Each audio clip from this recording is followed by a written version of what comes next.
take out your slates and write 100 times, "This is Talking Over Old Times."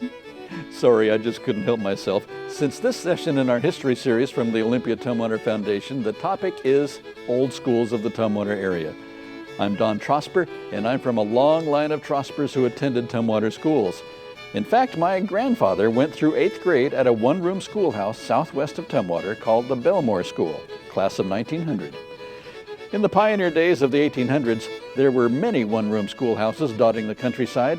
Many of those historic buildings disappeared over the years, but some became grange halls, maybe private residences, and just a few have been lovingly restored by committed people who wanted to honor those early days of childhood education. One of the nicest restorations is in the Delphi Valley west of Tumwater and Black Lake, the Delphi School. One of the first community buildings built by the early settlers, once their farms were begun, was the community schoolhouse. The building could be used not only as a school, but also perhaps a community meeting place, a church, even as a polling place at election time. In the rural areas, the schools were one-room affairs with one teacher in charge of children between 1st and 8th grades. Usually the teacher was a young single woman, and the school year coordinated with the needs of the farm culture. In larger towns, the schools were larger, such as in Tumwater, with quite often 2 or more rooms, perhaps 2 or 3 stories tall, with one teacher handling 2 grade levels in each classroom.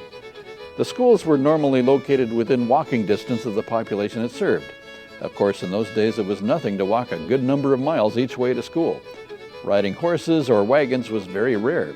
Instead, they used what was called leg bail, another term for walking. Tumwater's first larger schools were located partway up Tumwater Hill just off 2nd Avenue, not too far from the old Methodist Church. Outside of town in the rural areas, the schools got smaller.